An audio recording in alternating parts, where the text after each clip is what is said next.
Glória a Deus.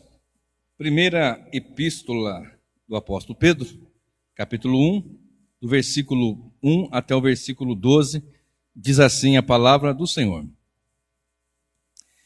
Pedro, apóstolo de Jesus Cristo, aos eleitos que são forasteiros da dispersão no Ponto, Galácia, Capadócia, Ásia e Betínia, eleitos segundo a presciência de Deus e em santificação do Espírito, para a obediência e a aspersão do sangue de Jesus Cristo. Graça e paz vos sejam multiplicadas.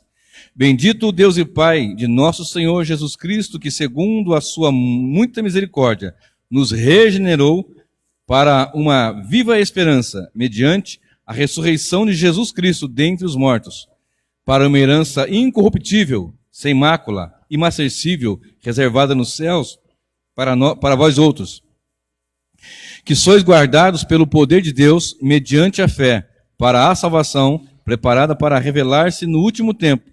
Nisto exultais, embora no presente, por breve tempo, e, se necessário, sejais contristados por várias provações, para que, uma vez confirmado o valor da vossa fé, muito mais preciosa do que o ouro perecível, mesmo apurado por fogo, redunde em louvor, glória e honra na revelação de Jesus Cristo, a quem, não havendo visto, a mais, no qual, não vendo agora, mas crendo, exultais com alegria indizível e cheia de glória, e obtendo o fim da vossa fé, a salvação da vossa alma. Foi a respeito desta salvação que os profetas indagaram e inquiriram, os quais profetizaram acerca da graça a vós outros destinada, investigando atentamente qual a ocasião ou quais as circunstâncias oportunas indicadas pelo Espírito de Cristo, que neles estava, ao dar de antemão testemunhos sobre os sofrimentos referentes a Cristo e sobre as glórias que os seguiriam. A eles foi revelado que, não para si mesmos, mas para vós outros, ministravam as coisas que agora vos foram anunciadas por aqueles que, pelo Espírito Santo, enviado do céu, vos pregaram o Evangelho, coisas estas que anjos anelam perscrutar. Amém? Então, irmãos, nesse texto, do capítulo 1, verso 1 ao versículo 12, estava preparando esse sermão, ou melhor, estava meditando esse texto, e o Senhor me deu uma mensagem, e o título da mensagem é este: o apóstolo Pedro era calvinista. Amém? Agora, eu já quero dizer logo de cara, irmãos, isso daqui é uma figura de linguagem. É uma metáfora, né? É como se eu dissesse, Deus é brasileiro, nós não falamos aí? Deus é brasileiro, né? Se você for pesquisar nas figuras de linguagem, estudando mesmo, você vai ver que está mais para uma, como é que fala? Para uma alusão, né? Uma alusão ou até uma metáfora sobre Pedro ser calvinista. Como é que Pedro é calvinista e Calvino nasceu em 1509? Né? E Pedro está no primeiro século, né, contemporâneo de Jesus. Então, nós temos aqui uma dificuldade. Logo que João Calvino nasceu em Nyon, lá na Picardia, no norte da França, em 10 de julho de 1519, e faleceu na Suíça em 27 de maio de 1564. Como é que Pedro vai ser calvinista se Calvino nasceu 1500 anos depois? Né? É lógico, aqui tem uma figura, aqui tem uma... E eu coloco assim o título entre aspas, né? Claro que ele não era calvinista. E é uma das coisas que às vezes eu fico com dificuldade, porque eu não sou muito fã dessas placas que colocam, esses rótulos que colocam em nós, né? Mas é até difícil falar em termos diferentes, porque uma igreja reformada, naturalmente, ela é calvinista. Embora eu não goste desses rótulos, né? Eu até prefiro chamar reformado por causa da questão da reforma que houve, etc. Outro dia eu estava, alguns meses, postei alguma coisa no Face da igreja e alguém comentou algo, eu fui rebater, ele foi perguntando, eu fui com a palavra, e de repente ele, você é calvinista. Não citei Calvino, não citei nada disso, 5 pontos, nada. Apenas com a palavra ele identificou, você é calvinista. Não, eu sou cristão, sou bíblico, busco ser bíblico o máximo possível. Só que, portanto, você olha por esse prisma, você vai ver alguém que fala alguma coisa que ele falou, logo vai ser exatamente como ele é. Assim que as pessoas identificam. Então houve sempre essa dificuldade, né, entre, por exemplo, o calvinismo e o arminianismo. Arminianismo é contra o calvinismo e o calvinismo é contra o arminianismo. Fica essa briga. E o que importa nisso de ser salvo ou deixar de ser salvo? Essa é uma pergunta que é feita. Se você é cristão, você tem que pensar na cabeça o seguinte, eu sou cristão, e cristão tem que ter Bíblia, palavra, viver a palavra de Deus. Houve sempre aquela dificuldade antes de Calvino, antes de Armínio, houve ali uma dificuldade entre Agostinho e Pelágio. O agostinianismo e o pelagianismo. E o semi-pelagianismo, que é o que a Igreja Católica Romana faz. Então tem muita gente falando que é arminiano, mas não é, ele é pelagiano. Não sabe nem o que Armínio falou, nem o que é arminianismo. E ele fala, eu sou de Armínio.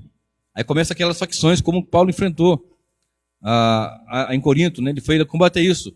Aí um fala que é de Pedro, outro fala que é de Paulo, outro fala que é de Jesus, outro fala que é de Apolo. Vocês estão divididos assim. E Cristo está dividido por acaso? Não está dividido. Mas nós sabemos que existe. E até o próprio apóstolo Paulo nos informa mais na frente que é até bom que surjam aqueles que são realmente fora da verdade ali, para que se manifestem os sinceros. Até bom que haja entre vós heresias, para que se manifestem os que são sinceros. Porque sempre vai haver uma dificuldade. Onde estiver sendo pregada a verdade e começar a ser pregado o erro, o engano, os que são sinceros vão se manifestar. Pelo menos deveriam. E quando se manifesta, muitas vezes, ele é minoria, e por ser minoria, muitas vezes ele é atacado como a ovelha negra, ou rebelde. Mas se está com a palavra, vai em frente. Assim aconteceu com John Hus, pré-reformador. Assim aconteceu com Martinho Lutero, na Reforma, 1517. Assim aconteceu com Calvino, com John Knox e tantos outros. E acontece até os dias de hoje. Quem prega, ainda mais nesse tempo de agora, final do tempo. Quem prega a verdade está passando um apuro que não tem quantia. Os pregadores que anunciam Jesus, a cruz, a salvação e o pecado, são pregadores que pregam para poucas pessoas. São as mensagens que menos atraem quando a pessoa tem canal, como eu tenho, por exemplo. São as mensagens que menos têm visualização, menos têm acesso. Mas é o que o povo gosta, muitos, a maioria, claro que não estou generalizando, mas muitos, eles gostam do que é fantasioso, gostam daquilo que traz assim algo assim de mistério, traz algo assim de terror, né? Pelo terrorismo. Eles querem uma escatologia terrorista.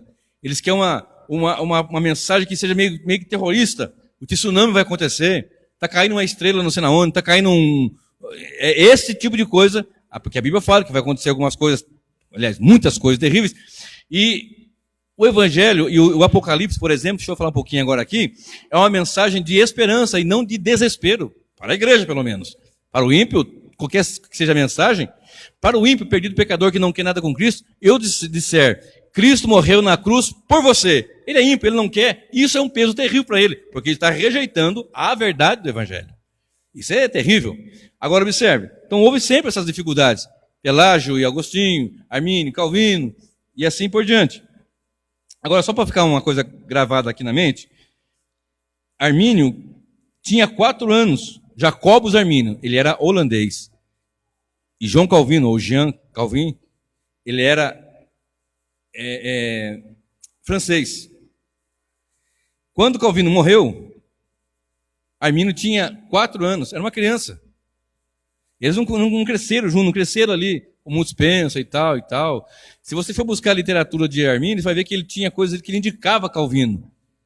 Por isso que eu falei, tem gente que não sabe nem o que é arminianismo, ele é pelagianismo, segue uma linha de Pelágio, né? Outro dia eu vou dar uma aula com calma falando o que cada um pensa aqui, não vai ser hoje, né? Só dando umas pitadinhas aqui, você pode até pesquisar com calma em casa e na internet e tal.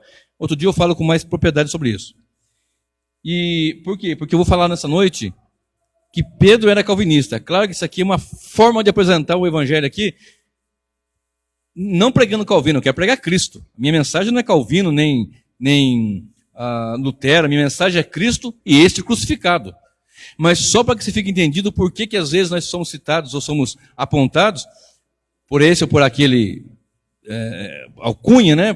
Por causa do que eles pregavam e que nós pregamos também. Se Armínio fala a Bíblia, também eu vou falar a Bíblia. Se Calvino fala o que a Bíblia fala, eu falo também. Agora, se Calvino ou Armínio fala aquilo que a Bíblia não fala, eu não falo também.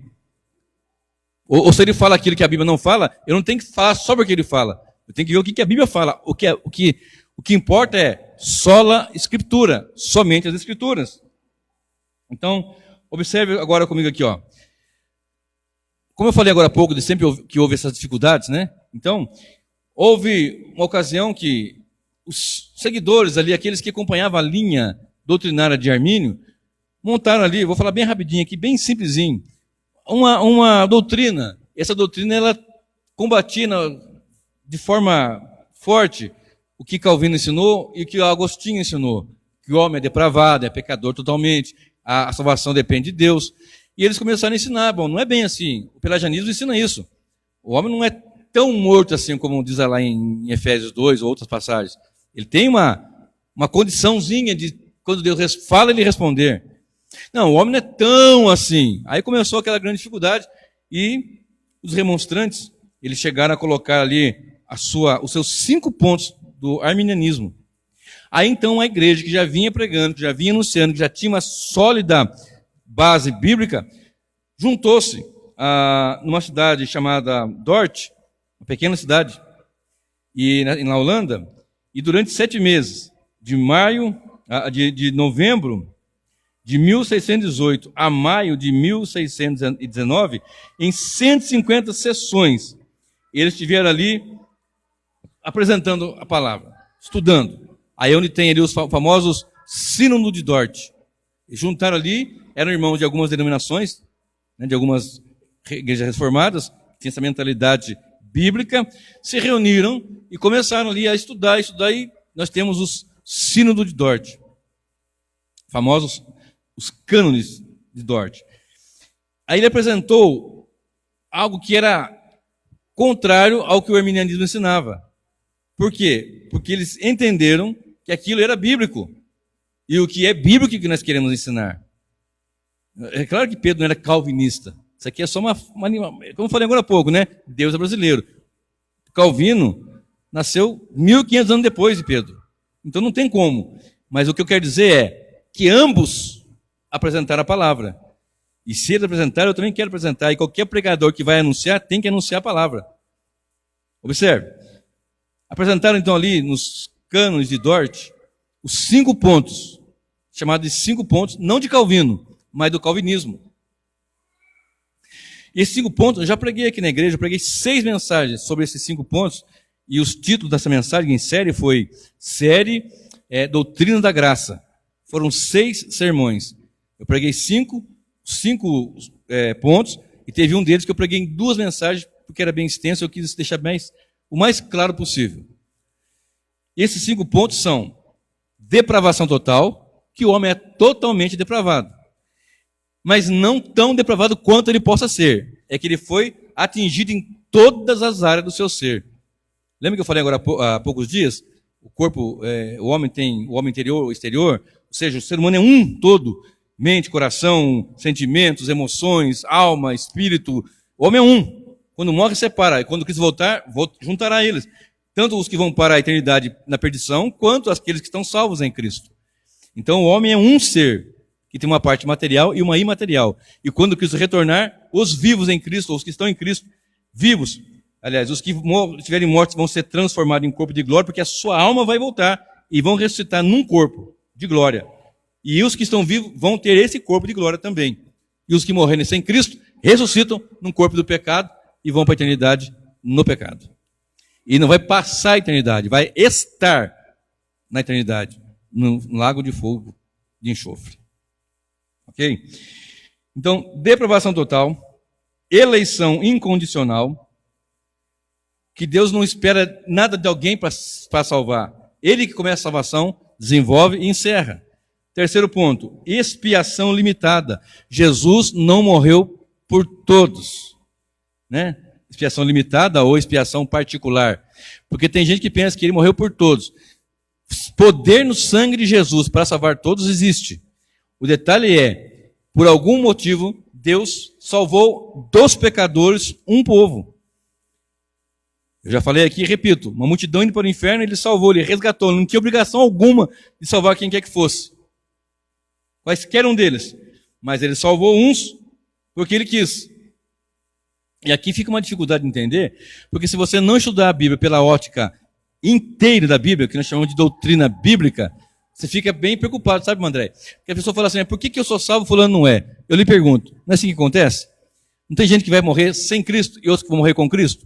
Não tem gente que vai pregar para ele 5 minutos, ele se cai de joelho chorando e vive uma vida inteira com o Senhor e em parte salvo, graças a Deus. E outros, você prega dias, meses, anos, décadas, e ele é sempre duro e parte daquela situação.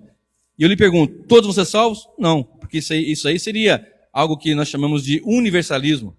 Todos vão ser perdidos? Não, porque Deus salvou um povo. Então nós temos que entender que a salvação, que a expiação é limitada. Não no sentido que não há poder para expiar todos, mas no sentido em que Deus, pela sua sabedoria, ou melhor ainda, soberania, ele salvou uns para a sua glória.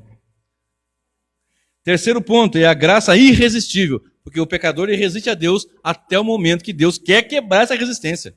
O pecador não quer Deus, o pecador não quer a salvação, o pecador quer o pecado. A tendência é, a natureza é, o caminho é o pecado, mas Deus vai lá e salva. E para quebrar essa resistência, foi chamado nesses 5 pontos de a graça irresistível. O Espírito Santo vai lá e convence o pecador. E o 5º ponto do calvinismo ficou então perseverança dos santos, ou segurança dos santos, que você é salvo e é salvo. No pelagianismo ou no arminianismo, você também tem isso. Você tem isso? Não, tem o contrário disso. Você é salvo de manhã, de tarde não é. Eu acredito que salvação se perca. Então, o Jesus que você estava crendo não é o bíblico. Porque o Jesus bíblico, ele salva e a pessoa nunca mais perde a salvação. Eu já conversei com pessoas que saíram do meu canal, do YouTube, perderam até a amizade. Porque eu apresentei o que a Bíblia diz e a pessoa falou, eu creio que pessoas podem perder a salvação. Você está muito enganado. É aquela história, eu estou indo na Dutra do Rio para São Paulo, enquanto eu estou na Dutra, eu estou salvo, porque a Dutra é salvação. Né? Se eu sair da Dutra, eu não vou chegar em São Paulo. Então, se você está em Cristo, você está salvo. É evidente, se você está em Cristo, você está salvo. Mas quem está em Cristo não vai perder-se. E vamos falar agora um pouquinho aqui. E o porquê? Então, deixa eu apresentar aqui de novo os 5 pontos.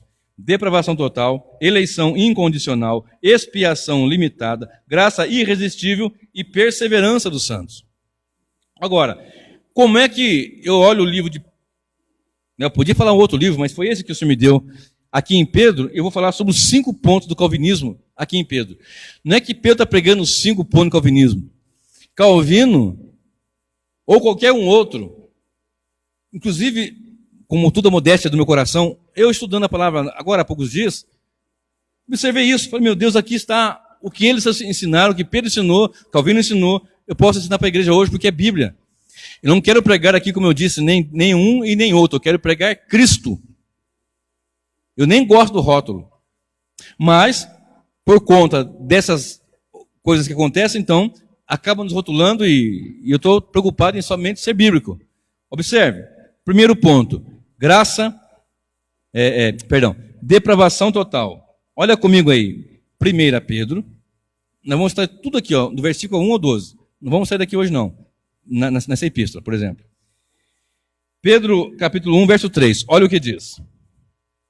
Depravação total, correto? O homem é pecador, porque todos pecaram e carecem da glória de Deus. Estão desprovidos da glória de Deus. Todos pecaram e estão distantes da graça, da glória de Deus. Olha só o versículo 3. Bendito o Deus e Pai de nosso Senhor Jesus Cristo, que segundo a sua muita misericórdia, nos regenerou para uma viva esperança, mediante a ressurreição de Jesus Cristo dentre os mortos. Talvez na sua Bíblia não esteja regeneração, esteja de novo, o que é? O que está na sua, irmão? Gerou novamente. Pela sua abundante misericórdia, nos gerou novamente. Gerar de novo e regenerar, nesse sentido, quer dizer o quê? Gênesis, trazer, fazer de novo. Regenerou, né? De genética, de fazer de novo. Fez de novo. Por quê? Porque segundo a sua graça, sua bendita misericórdia, sua muita misericórdia, nos regenerou. Por que regenerou? Porque estava degenerado. O contrário de regenerar é degenerar. Se estava degenerado, estava o quê? Depravação total. Estava em depravação total. Deus não precisaria fazer isso se estivesse intacto. Se estivesse em condições, se estivesse tudo bem, mas estava o quê? Em depravação total. Efésios 2, verso 1 nos informa: e vos vivificou, estando vós mortos em ofensas e pecados. E aqui em Pedro mesmo, no versículo 23 do capítulo 1, diz: sendo de novo gerados, não da semente corruptível, mas da incorruptível, pela palavra de Deus viva e que permanece para sempre. Então, ele olha o homem pecador, sem a graça, degenerado, totalmente perdido, totalmente sem a misericórdia, mas pela muita misericórdia, Deus vai lá e faz o quê? Pega o homem que é depravado, totalmente depravado, e pela sua muita misericórdia, o regenera. Então, presta bem atenção no que eu vou dizer aqui, que é nessa fé reformada que eu estou anunciando, eu quero que você entenda bem, que a regeneração precede a fé. Nós somos salvos pela graça de Deus mediante a fé. Presta bem atenção no que eu vou dizer agora, isso aqui é muito sério. Somos salvos, lá em Efésios 12, você vai ver essa sequência. Mediante a fé. Escuta bem o que eu vou dizer, porque tem pessoas que têm fé na fé. A tua fé te salvou, Jesus falou isso. Então, por isso que eu falo, tem que estudar a Bíblia dentro do contexto inteiro da palavra, para não fazer enganos e erros em cima de coisas que Cristo não diz do jeito que a pessoa pensa que ele diz. Ele disse do jeito que ele disse, e pronto, fim de papo. Pregar, ó, ela tem essa máxima. Você tem que dizer o que a Bíblia está dizendo. Você tem que dizer o que Jesus disse. E você tem que estar dizendo, de fato, isto. Ponto. Você não pode fugir disso. Então, observe. O homem estava sem condições nenhuma. Ele vai lá e regenera. Perdido pecador, sem a graça. Então, a fé, aliás, a regeneração, ou seja, o Espírito age, regenerando, para que o morto pecador possa ouvir a voz de Deus, a voz do Espírito, a voz de Cristo que chama para a salvação. Entendeu? Então, pela graça nos salvou mediante a fé. Guarda bem isso aqui no versículo 3.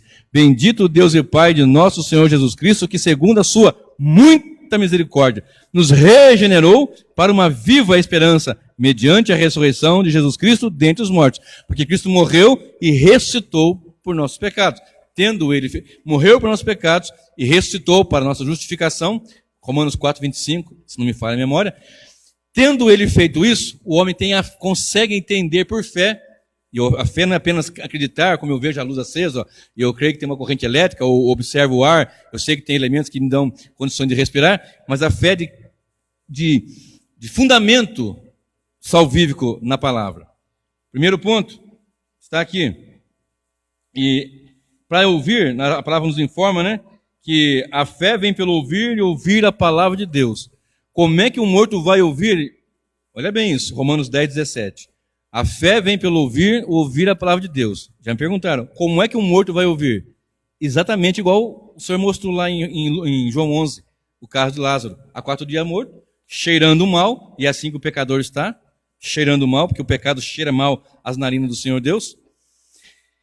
E a palavra nos informa em capítulo 5, verso 2 de Efésios, que o sacrifício de Cristo subiu como incenso de cheiro agradável às narinas do Senhor. Cristo ofereceu em cheiro agradável a Deus. De modo que o pecador ouve, porque o Espírito regenera. Aí ele consegue ouvir e acreditar. Porque o pecador sem Cristo, sem a ação do Espírito, sem Deus agir, não há condições dele ter esta graça salvífica na sua vida. Então, primeiro ponto, 1 Pedro 1 e 3. Ele regenerou, fez de novo, porque estava depravado. Segundo ponto, a eleição incondicional. Quer dizer, não é o que eu faço que vai dar condições para que Deus me salve. Por exemplo, eu sou bonzinho, dou esmola, ajudo o pobre, ajudo enfim, eu faço alguma coisa, eu sou uma pessoa que não atrapalha ninguém. Mesmo que não ajude, eu não atrapalho. Bom marido, bom filho, bom, enfim. Então eu tenho mérito para ser salvo. Não, Deus não trabalha assim. O homem pode ser o melhor ser humano, moralmente, eticamente falando.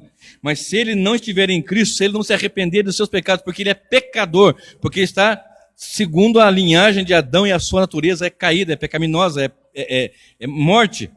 Então, se ele não se arrepender dos seus pecados, mas eu não sou isso, não, você é pecador. Enquanto ele não reconhecer que ele é um pecador, arrepender dos seus pecados, pedir perdão ao Senhor Deus, crer que Jesus Cristo é o Senhor e Salvador, e crer de todo o coração e confiar nisso, ele é perdido pecador. E ele só consegue fazer isso quando o Espírito Santo age. Olha como é que é isso. Então, onde estão os méritos? Os méritos estão em Cristo na cruz do Calvário. Por isso que eu falei, eu quero pregar Cristo e esse crucificado, assim como Paulo ensinou. De modo que nós olhamos para esse texto agora que eu vou citar com vocês, da salvação, ou melhor, da eleição, porque ele elegeu, é escolha, eleição é escolha. Olha bem comigo aí, versículo agora 1 e 2, 1 Pedro, capítulo 1, verso 1 e 2, presta bem atenção. Pedro, apóstolo de Jesus Cristo, aos eleitos, olha aí, começou aqui, aos eleitos, ele estava escrevendo aos eleitos que são forasteiros da dispersão no Ponto, Galácia, Capadócia, Ásia e Bitínia, eleitos segundo a presciência de Deus em santificação do Espírito para a obediência e a aspersão do sangue de Jesus Cristo, para a graça e paz, Jesus Cristo, graça e paz vos sejam multiplicadas. Olha bem aqui, olha só, irmãos, olha isso. Eleitos, versículo 1, e eleitos no segundo versículo. E no segundo versículo fala, segundo a presciência. Como é que está na sua aí, que é a outra versão? O versículo 2. Está igual a minha aqui. Eleitos. Aí alguns digam assim, não, Deus elegeu porque a presciência, o que é ciência? Ciência é conhecimento. Então a presciência é o pré-conhecimento. Olha bem, algumas pessoas interpretam isso aqui errado da seguinte maneira. Ele previu que aquela pessoa teria fé, e por isso ele escolheu. Olha bem isso, olha como isso muda tudo. Por exemplo, muda tudo. Deus olhou para mim e viu que havia alguma coisa em mim, e por presciência, antemão, ele soube, porque ele é Deus e ele sabe todas as coisas. Então, por presciência, ele olhou e falou, ele vai me aceitar um dia, então eu vou elegê-lo. Olha isso na mente do povo. Presciência aqui é tão somente dizer, porque ele sabe todas as coisas, mas o que nos informa a palavra de Deus é que ele nos elegeu de antemão, antes da formação do mundo.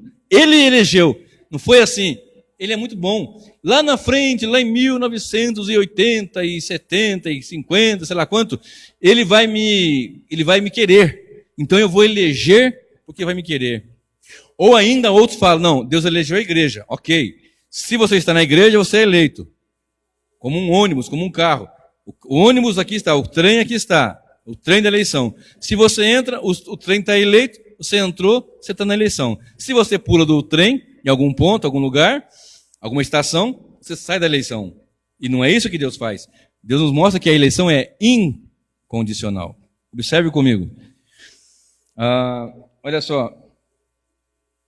Eleição incondicional em Efésios 1 e o verso 4. Efésios, capítulo 1, eu sempre estou citando aqui, mas faz-se necessário para que fixe nas nossas mentes. Efésios 1 e o verso 4, eu vou ler o 3 e o 4.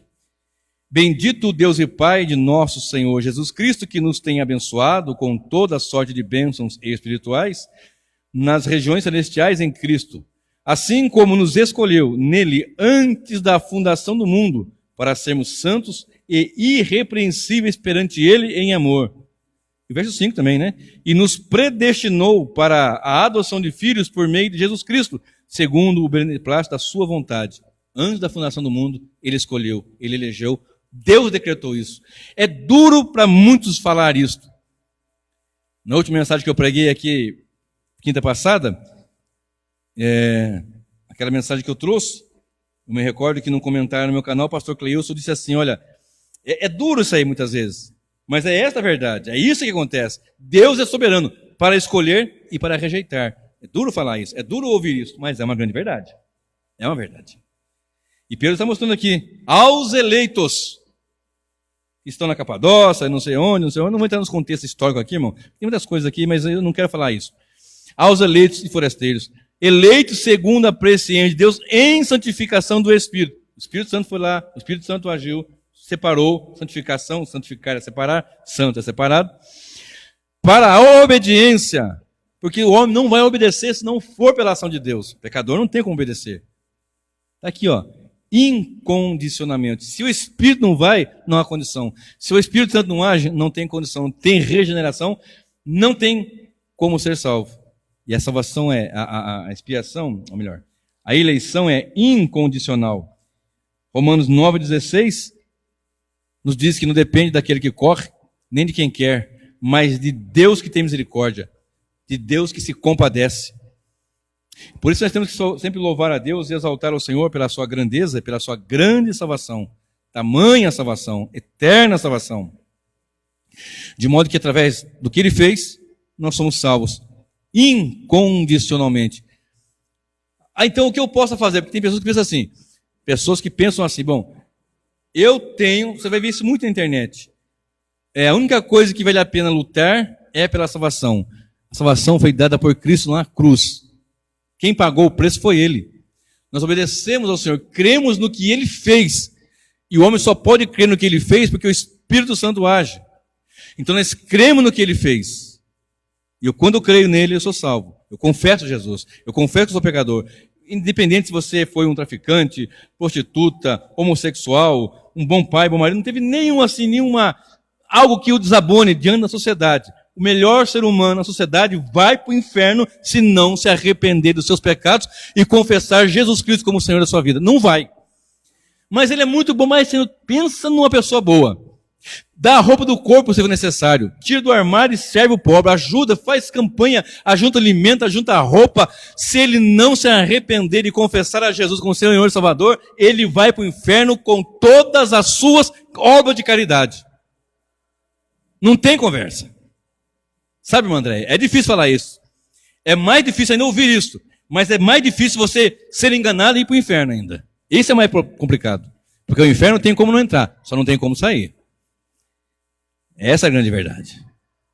Há aqueles que são chamados, Efésios 1:10, diz que Ele nos preparou para boas obras.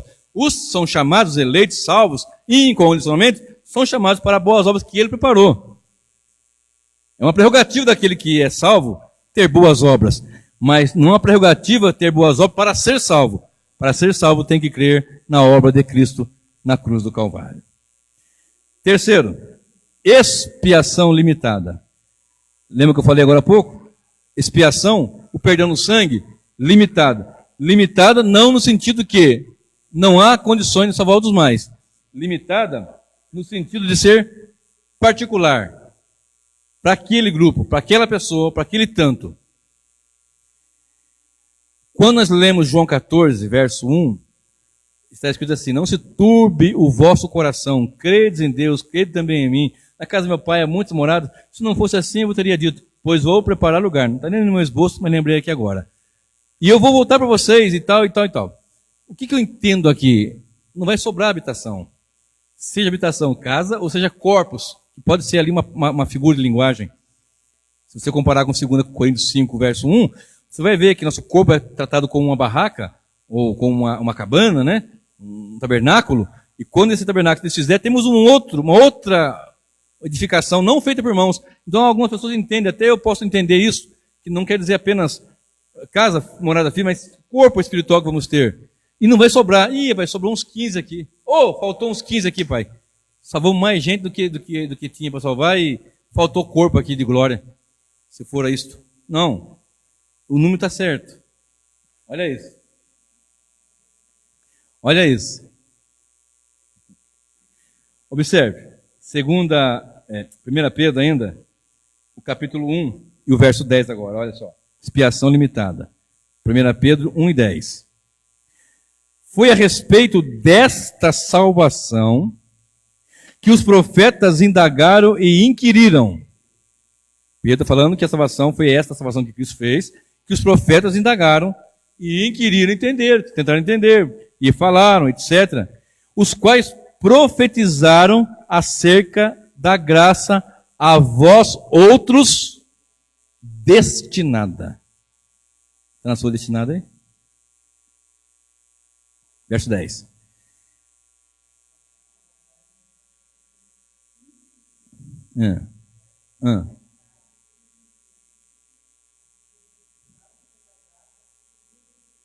A graça que viria sobre eles. Essa versão é a King James, né? É King James. Observe, eu vou repetir aqui. Foi a respeito desta salvação, vou ler o verso 8. Vou ler o verso, o 8 e 9. A quem não havendo visto, a mais, no qual, não vendo agora, mas crendo, exultais com alegria indizível e cheia de glória, obtendo o fim da vossa fé, ou seja, a finalidade da vossa fé. 2 pontos, a salvação da vossa alma. Foi a respeito desta salvação da vossa alma, olha bem, que os profetas indagaram, inquiriram, e eles profetizaram, os quais profetizaram acerca da graça a vós outros destinadas. O que quer dizer destinada? Destinada a quem? Ele chamou de quem estes? De eleitos. E esses eleitos são o quê? Aqueles que foram, que estavam totalmente depravados, que foram eleitos de forma incondicional, ou seja, pelos méritos de Cristo, não pelos méritos do homem, e que é uma graça destinada, ou seja, limitada, uma expiação no sangue, limitada ou particular. Alguns até preferem usar essa expressão particular. Ou seja, observe só, irmã Andréia. O povo está aí todo no pecado, o Senhor vai lá e salva um povo. Ok? E o sangue de Jesus tem poder para perdoar todos. Mas a Bíblia fala que não serão todos os salvos. A Bíblia nos informa que multidões vão para o inferno. A Bíblia também diz que muitos daqueles que dizem Senhor, Senhor, não entrarão no reino de Deus. E ele fala assim, por que me chama o Senhor, Senhor, se não faz o que eu mando? E tem uma série de situações onde que nós vemos pessoas indo para o abismo, tanto lá em Apocalipse 20, a partir do versículo 11 do juízo final. Multidões que não têm o nome no livro da vida. Então você ouve muitas vezes as pessoas que estão afastadas do evangelho, vêm para a igreja ou retornam aos caminhos, e a pessoa ora, Senhor, torna a escrever o nome dele no livro da vida. E de manhã está salvo, de manhã, de tarde não está, de manhã está salvo. Não, ele escreve no da vida e está salvo. O pecador que é escolhido pelo Senhor, ele vai cair, ele pode tropeçar, ele pode acontecer alguma coisa, não é regra, mas acontece, mas ele vai ter, porque o Senhor não vai perder nenhum. Então é uma expiação limitada ou particular. Graça destinada a vocês. Olha bem comigo. Tem um texto aqui em Atos 13, que eu sempre cito, eu vou ler com vocês, 13:48. Atos, capítulo 13, e o verso 48. Eu repito muitos versículos às vezes, irmão. É para fixar bem na memória, bem na mente. Atos 13, verso 48, diz assim. E os gentios, ouvindo isto, regozijaram-se e glorificavam a palavra do Senhor, e creram todos os que haviam sido destinados para a vida eterna. Olha este versículo aqui, meu irmão.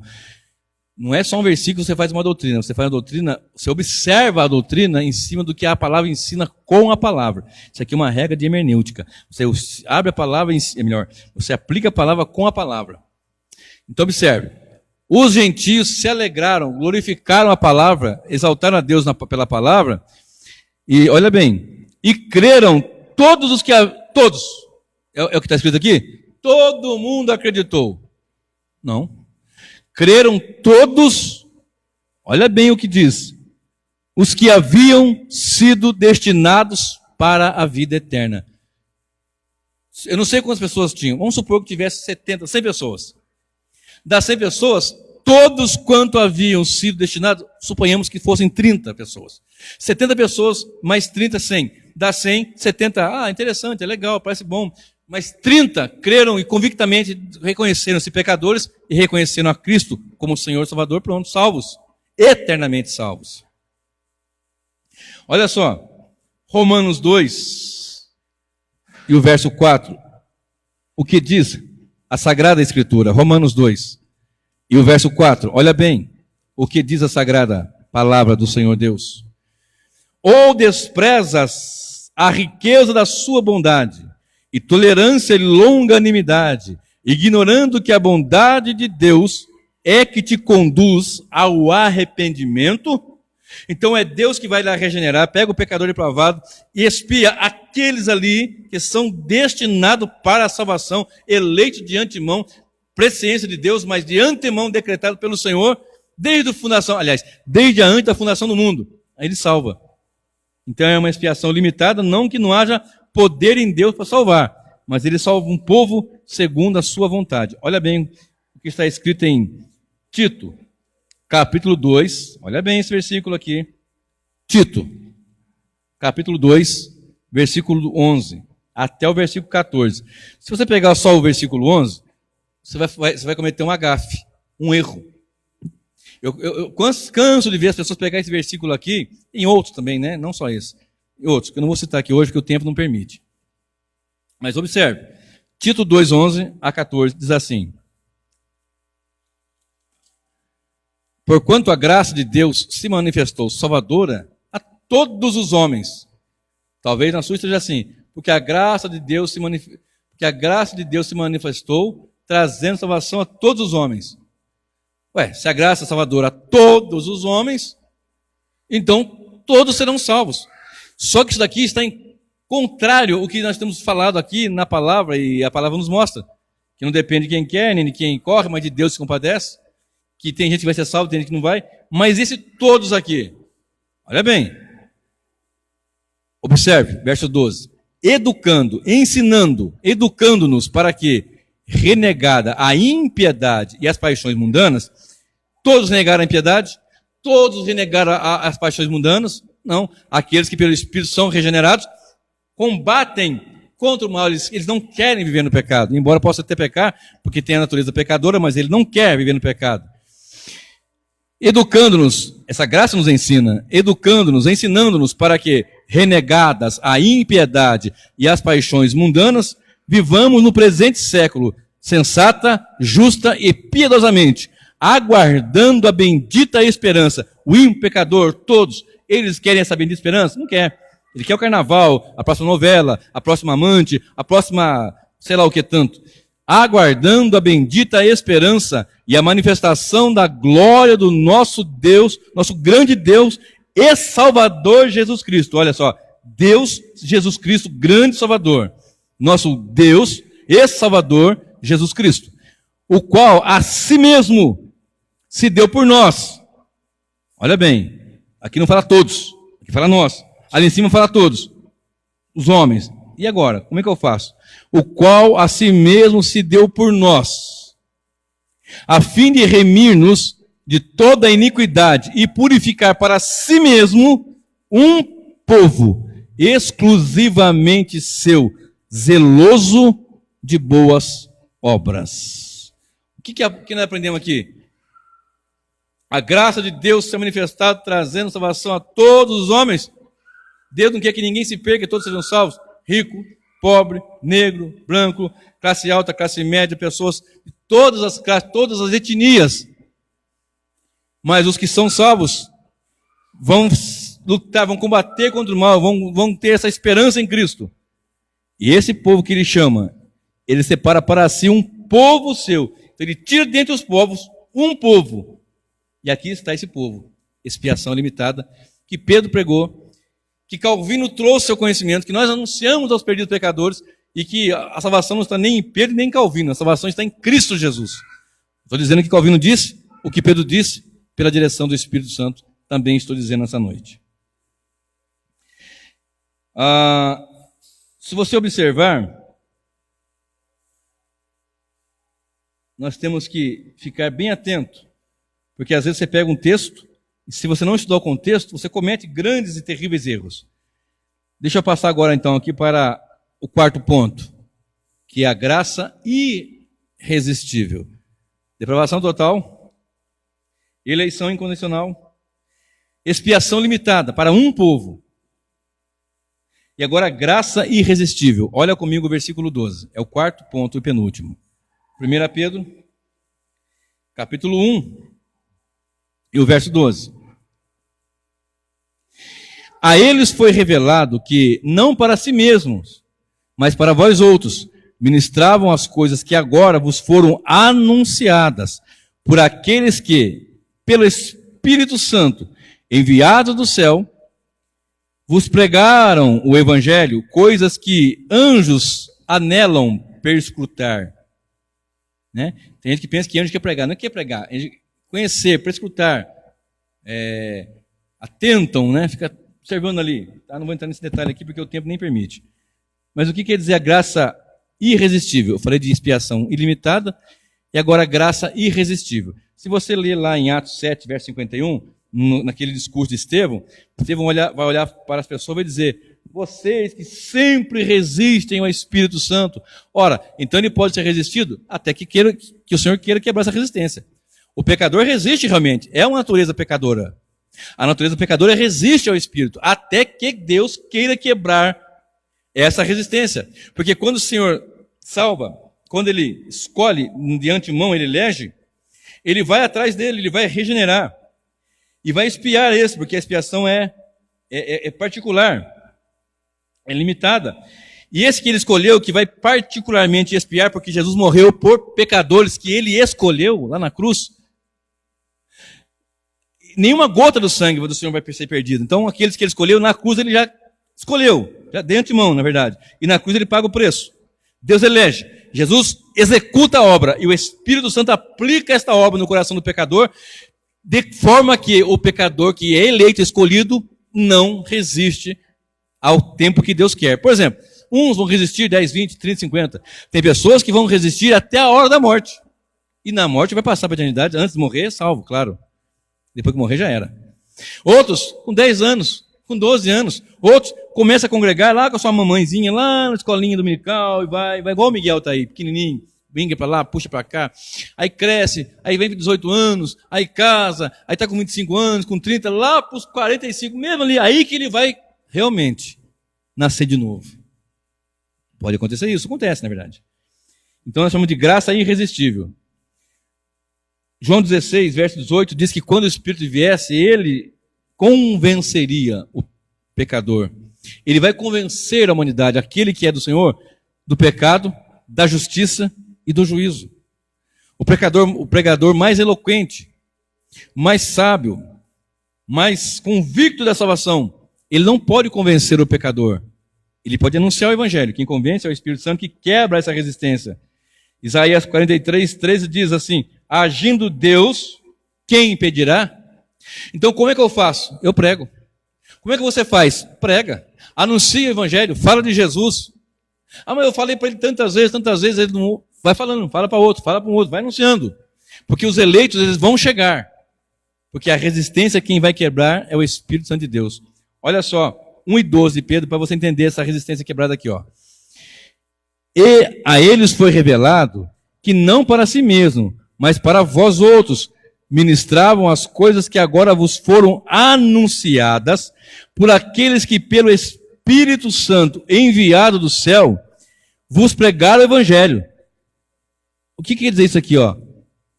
O Espírito Santo enviado do céu foi o que usou através da pregação para convencer o pecador. Está aqui o que nós chamamos de graça irresistível. Eles resistem à minha mensagem, a de outro. Mas quando nós chegamos aqui, olha, alcançamos a finalidade da fé, verso 8, a salvação da alma. Salvação para você destinada, verso 10. Investigando, verso 11, atentamente qual ocasião ou quais as circunstâncias oportunas indicadas pelo Espírito de Deus, pelo Espírito de Cristo que neles estava, os pregadores, com o Espírito que neles estava, ao dar de antemão testemunho sobre os sofrimentos referente a Cristo e sobre as glórias que o seguiriam. Sofrimento e glórias. Sofrimentos que seguiam em Cristo e as glórias que iam seguir. A eles foi revelado que não para si, mas para vós outros ministravam as coisas que agora vos foram anunciadas por aqueles que, pelo Espírito Santo, então foi o Espírito Santo que usou-os para que alguém se voltasse para Deus. Graça irresistível. Quinto, para nós fecharmos aqui, perseverança dos santos. Quinto ponto. Porque Armínio ensinou, e Pelágio mais do que isso, eles pegam isso de Pelágio, que o pecador ele pode ser salvo hoje e à tarde não ser mais salvo. Ah, eu errei, eu perdi a salvação. Ah, fulano perdeu. Não, nunca teve. Que se o seu Salvador é Cristo, da Bíblia, então... Até eu tenho que fazer uma pergunta aqui antes de seguir. E as grandes questões são estas. Somos bíblicos? Somos de fato bíblicos? Porque se você falar assim, é bíblico, fulano foi lá, é Bíblia pura, mas o que ele fala? Ele pode citar Bíblia 1 hora e não ser bíblico. Que isso, pastor? Ele pode citar de uma forma teórica, de uma forma de conhecimento de pontos isolados, sem de fato fechar uma ideia, sem de fato fechar um conceito. Por exemplo, Satanás é bíblico. Mas eu vou seguir Satanás? Não. Ele é o acusador. Ah, mas fulano de tal fez tal coisa. Aí tem que ver se o tipo de linguagem, se era poesia, se era uma linguagem, se era mostrando um ponto ali específico, algo assim pontual, né? Normativo, descritivo, que eu sempre falo aqui. Então somos bíblicos. E o que é ser bíblico? Estar na Bíblia e estar em conformidade com os ensinos bíblicos doutrinários. Está na Bíblia? Então vamos ver o que ela diz. Por isso que não pode pegar uma mensagem e sair chutando. Tem que estudar. E tem que viver estudando. Então a perseverança dos santos, 1 Pedro 1, 4 e 5. Olha comigo aí. O Calvino falou 1500 anos depois. Pedro já vinha falando que Pedro foi inspirado pelo Senhor. E nós estamos pregando aqui hoje. 1 Pedro 1, 4 e 5. Quinto ponto do calvinismo. Perseverança ou segurança dos santos. Para uma herança incorruptível, sem mácula, imarcessível, reservada nos céus, para vós outros, que sois guardados pelo poder de Deus, mediante a fé, para a salvação preparada para revelar-se no último tempo. Quer dizer que só no fim vamos ser salvos? Nós já somos salvos. Revelado que quando Cristo voltar, essa revelação de Cristo que vai nos transformar de corpo mortal em corpo de glória, onde o pecado não tem mais acesso. Mas observe o versículo 4. Se você ler o 3, está escrito: Bendito Deus e Pai de nosso Senhor Jesus Cristo, que segundo a sua muita misericórdia nos regenerou para uma viva esperança, mediante a ressurreição de Jesus Cristo dentre os mortos, para uma herança incorruptível. Eu tenho segurança aqui, eu tenho uma perseverança do santo aqui. O que é perseverança do santo? Você está no caminho do Senhor e você não cai porque você é bom, você não cai porque Deus garantiu a firmeza. Porque quando nós somos salvos, nós somos selados pelo Espírito. Está selado, está lá em Efésios 1. Isso, 1. Então você está selado pelo Espírito. Olha bem. Para uma herança incorruptível, não se corrompe, sem mácula, imarcessível, reservada nos céus para vós, que sois guardados pelo poder de Deus. Está aqui o quinto ponto. Perseverança, segurança dos santos. Você está salvo. E salvo, eternamente salvo. E o salvo vai dar fruto dessa salvação. E ele não vai pensar, então eu posso pecar? Não, porque quem quer pecar não é salvo. Ou ainda não foi nascido de novo. Ele pode até ser eleito, mas ainda não foi alcançado. Porque quando ele é alcançado, ele quer viver para a glória de Deus. Porque o eleito é eleito segundo a vontade do Senhor, para o louvor da sua glória. Olha comigo. Ainda em 1 Pedro 1 e 2, olha só. Eleitos segundo a presciência de Deus, em santificação do Espírito, para a obediência e a aspersão do sangue de Jesus. Por que eu estou dizendo isso aqui agora? Porque se não for a santificação pelo Espírito, para obedecer o homem não consegue. Mas o homem consegue porque pelo Espírito Santo ele vai ser aspergido pelo sangue de Jesus, mediante a obediência que o Espírito Santo está agindo nele. Ele tem o Espírito Santo que os ajuda que sustenta. Então, uma segurança, uma certeza plena da salvação. Abra comigo Judas, capítulo 1. Só tem um capítulo, né? O verso 1 e o verso 24. Judas 1, o verso 1 e o verso 24. Judas, servo de Jesus Cristo e irmão de Tiago, aos chamados, amados em Deus Pai e guardados em Jesus Cristo. Ouviu isso? Chamados e amados e guardados. Correto? Chamados, amados, guardados. Guardados, ou seja, não se perde. São guardados com Cristo em Deus. Verso 24. Olha só o que diz. Ora, aquele que é poderoso para vos guardar de tropeçar ou de tropeços e para vos apresentar com exultação, com alegria, imaculados diante da sua glória. Jesus vai nos apresentar com alegria. Olha aqui, ó, dos que o Senhor me deu, nenhum se perdeu, a não ser o filho da perdição. Eu até preguei na quinta-feira aqui. Mas dos que o Senhor me deu, ninguém se perdeu, porque a vontade minha, a vontade do Pai é essa, que nenhum daqueles que o Senhor me deu se perca, ninguém se perdeu. E vou apresentar com alegria, com exultação, com regozijo. Este é poderoso para vos guardar. E o que nós lemos aqui agora há pouco, em Pedro, capítulo 1, verso 4 e 5, que nós estamos pelo poder de Deus guardados. Quinto ponto, perseverança dos santos. É Deus que nos sustenta. Segundo os Coríntios 13, 8 diz, nada podemos contra a verdade, senão pela verdade. Eu não quero saber se foi Calvino, se foi Armínio, eu quero saber se é a palavra de Deus. Eu só usei esse chamariz aí de Pedro era calvinista, você vê que nós estamos pegando Bíblia. Se alguém pega a Bíblia, acabou, não tem conversa.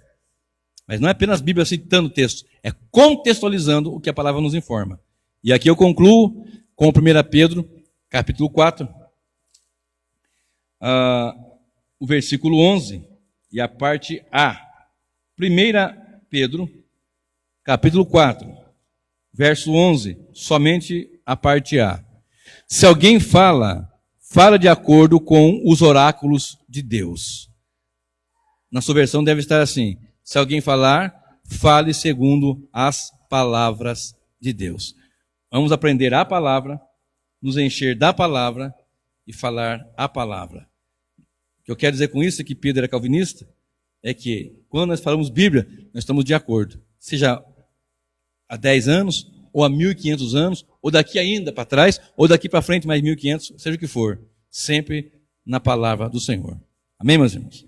Que Deus nos abençoe e nos guarde com a sua santa palavra, em nome de Jesus.